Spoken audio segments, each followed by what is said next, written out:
વર્ણિવેશરમણીય દર્શનમ મંદહાસરુચિરાનનાંબુજં પૂજિतं સુરુ નરોત્તમૈર્મુદા ધર્મનંદનમહં વિચિંતયે. અસતોમા ષટ્ગમય તમસોમા જ્યોતિર્ગમય મૃત્યુર્મા અમૃતમ ગમય. ઓમ શાંતિ શાંતિ શાંતિ.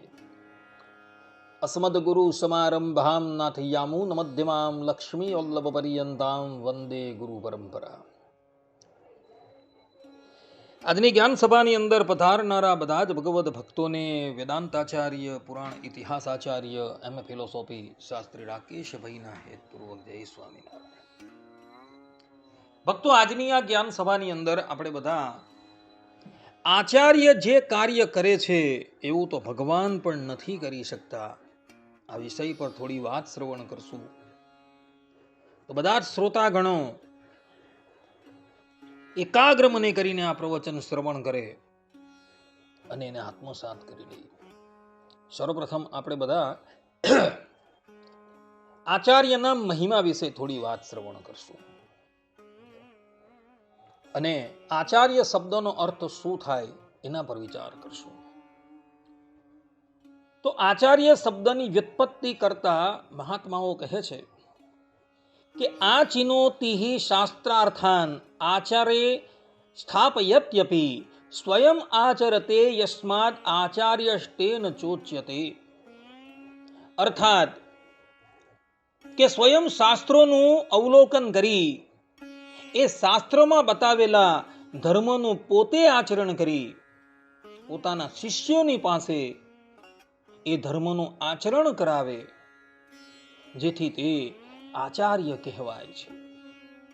આ પ્રમાણે આચાર્યની વ્યાખ્યા મહાત્માઓએ કરેલી છે. શાસ્ત્રોમાં આચાર્યનો ઘણો મહિમા બતલાવેલો છે. ભગવાન શ્રી કૃષ્ણ શ્રીમદ ભાગવતના એકાદશ સ્કંદમાં ઉદ્ધવજીને કહે છે કે આચાર્યાત વિજાનીયાનમાં, અર્થાત કે આચાર્યને મારાથી પૃથક ન જાણતા. બ્રહ્મ વૈવત પુરાણ કૃષ્ણ જન્મ ખંડ, જેમાં ભગવાન શ્રી કૃષ્ણએ પોતાની વિભૂતિનું વર્ણન નંદરાયજી પ્રત્યે કરેલું છે, ત્યાં ભગવાન શ્રી કૃષ્ણ કહે છે કે ગુરુના મંત્રદઃ સ્વયં, અર્થાત કે ગુરુઓમાં મંત્ર આપનારા ગુરુ તરીકે હું સ્વયં બિરાજમાન છું. ગૌભીલ ધર્મસૂત્રમાં મહર્ષિ ગૌભીલ કહે છે કે આચાર્યો શ્રેષ્ઠ ગુરુણામ, અર્થાત કે ગુરુઓમાં આચાર્ય શ્રેષ્ઠ ગુરુ છે. વિષ્ણુ સહસ્ત્ર નામ ઉપર ભાષ્યની રચના કરનારા રામાનુજાચાર્યજીના શિષ્ય પરાશર ભટ્ટાચાર્ય વિષ્ણુ સહસ્ત્ર નામમાં ધાતા નામથી ગંગાપુત્ર ભીષ્મએ ભગવાન શ્રી કૃષ્ણનો ઉલ્લેખ કરેલો છે. એનો અર્થ કરતા પરાશર ભટ્ટાચાર્યજી કહે છે કે પૃથ્વી પર ધર્માચાર્ય તરીકે સ્વયં ભગવાન બિરાજમાન છે. આ પ્રમાણે તે શાસ્ત્રોમાં આચાર્યનો ઘણો મહિમા ગવાયો છે. અને એક આચાર્ય જેવું કાર્ય કરી શકે છે એવું કાર્ય તો ભગવાન પણ નથી કરી શકતા. આ સંબંધમાં રામાનુજ સંપ્રદાયનો એક પ્રબંધ છે જેનું નામ છે પ્રપન્નામૃતમ.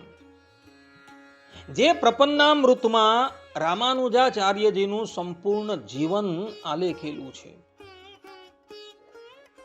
જેમાં રામાનુજાચાર્યજીના 108 નામોનો પણ ઉલ્લેખ છે અને સત્સંગી જીવનના પ્રથમ પ્રકરણના 15મા અધ્યાયમાં પ્રસંગ આવે છે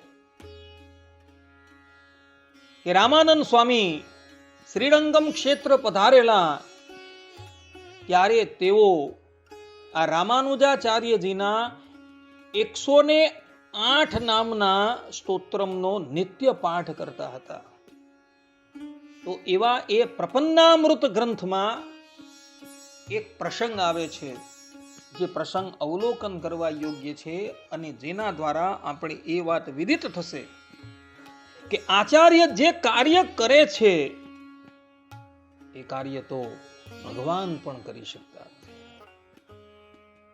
એક સમયની વાત હતી, રામાનુજાચાર્યજી તિરુપતિ બાલાજી એટલે કે વેંકટેશ્વર પધારેલા છે. આચાર્યએ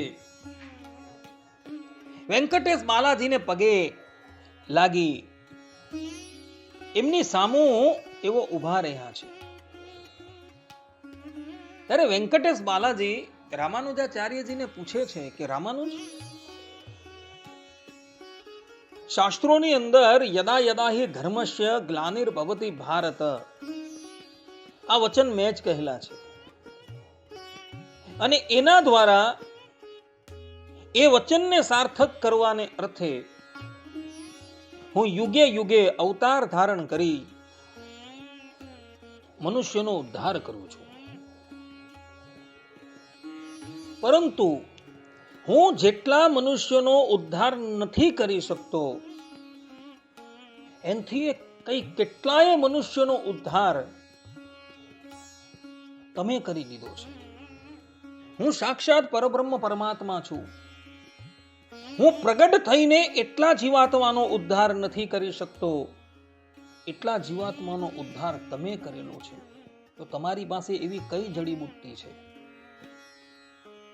એ અમને બતાવો. આ પ્રમાણે શ્રી બાલાજીએ કહ્યું.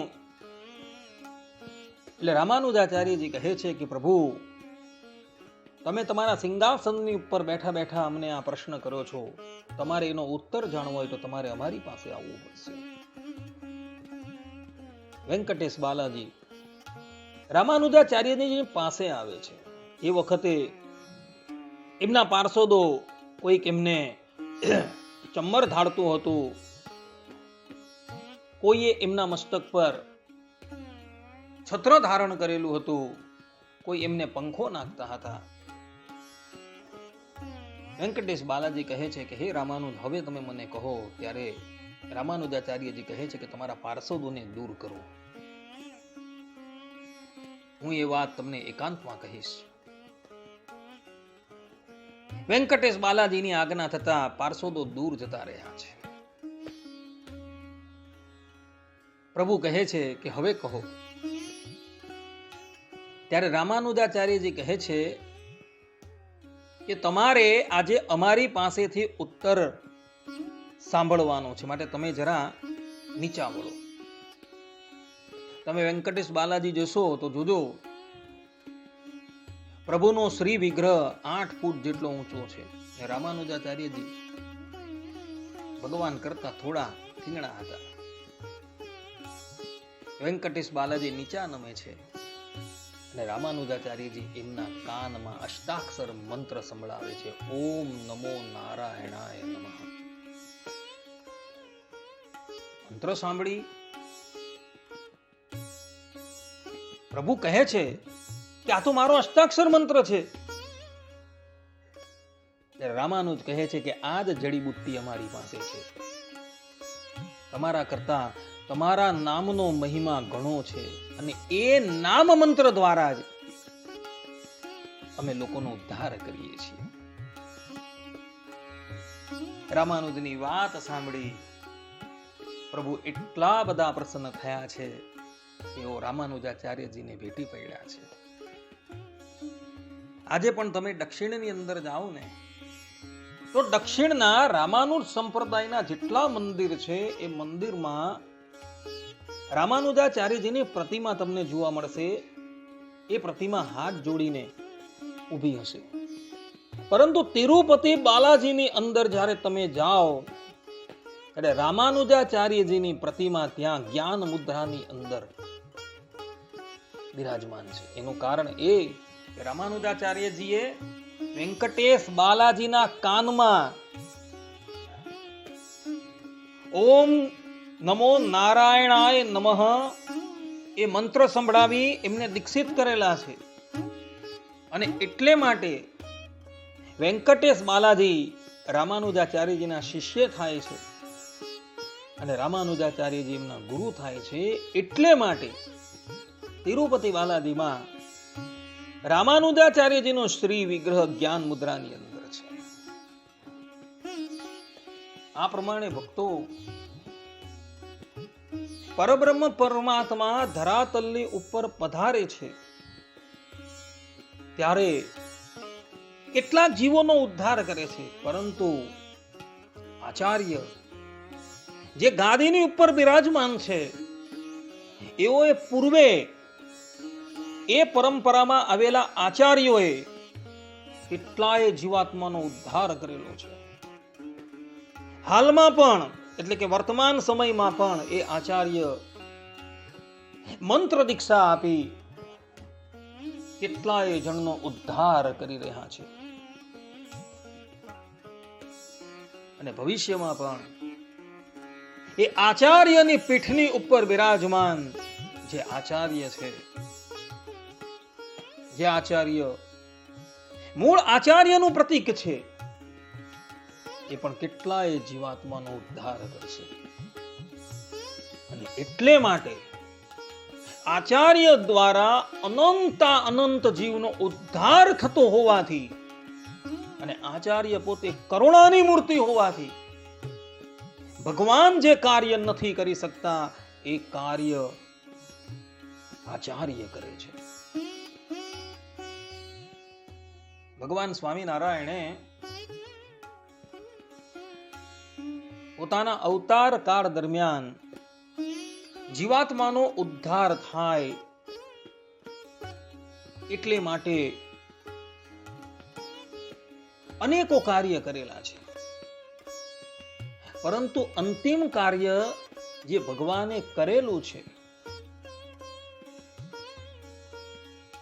જેનું વર્ણન કરતા નિષ્કુળાનંદ સ્વામી પુરુષોત્તમ પ્રકાશની અંદર જે કહે છે એ વાત આત્મસાત કરવા યોગ્ય છે. નિષ્કુળાનંદ સ્વામી ભગવાન સ્વામિનારાયણના વચનોનો ઉલ્લેખ કરતા પુરુષોત્તમ પ્રકાશમાં લખે છે કે સર્વે ઉપાય કીધા છે સારા રે, તેમાં તરસે જીવ અપારા રે, પણ છેલ્લું છે આજે ઉપાય રે, બહુ જીવ તરસે આ માય રે, ધર્મ વંશી આચાર જ ધાર્યા રે, ગુરુ કરી ગાદીએ બેસાડ્યા રે, કામ કર્યું છે એ સારું રે, મન માન્યું છે બહુ અમારું રે, કાજે એથે ધર્મનું કુળ રે, માટે એ વાતનું ઊંડું મૂળ રે, જેવું અમારું કુળ મનાશે રે, તેને તુલ્ય બીજું કેમ થાશે રે, માટે વિચારીને વાત કીધી રે, ઘણું સમજીને ગાદી દીધી રે, માટે એથી તરસે અપાર રે, નિશ્ચય જાણજો એ નિર્ધાર રે, બહુ કાળ લગી કલ્યાણ રે, ઠાસે નિશ્ચય જાણો નિર્વાણ રે, એવી ઈચ્છા છે જો અમારી રે, એવું ધામથી આવ્યા અમે ધારી રે, એમ બોલ્યા શ્રી હરિહર ખીરે, સુણી વાત લીધી છે જો લખી રે. આ પ્રમાણે નિષ્કુળાનંદ સ્વામી પુરુષોત્તમ પ્રકાશ પ્રકરણ 40 આ વાત લખી રહ્યા છે. કહેવાનો તાત્પર્ય એ છે કે પરબ્રહ્મ પરમાત્મા જ્યારે ધરાતલની ઉપર જીવોનો ઉદ્ધાર કરવા માટે પધારે છે ત્યારે એવો કેટલાક જીવોનો ઉદ્ધાર કરે છે, પરંતુ એ પરમાત્માના સ્થાન ઉપર જે આચાર્ય બિરાજમાન છે એવો તો ભૂતકાળમાં કેટલાય જીવાત્માઓનો ઉદ્ધાર કરી ચૂકેલા છે, વર્તમાનમાં કેટલાય જીવાત્માનો ઉદ્ધાર કરે છે, અને ભવિષ્યમાં એટલાય જીવાત્માઓનો ઉદ્ધાર કરશે. અને એટલે માટે પરબ્રહ્મ પરમાત્મા ભગવાન શ્રી હરિ કરતા પણ આચાર્યની શ્રેષ્ઠતા બતલાવવામાં આવેલી છે.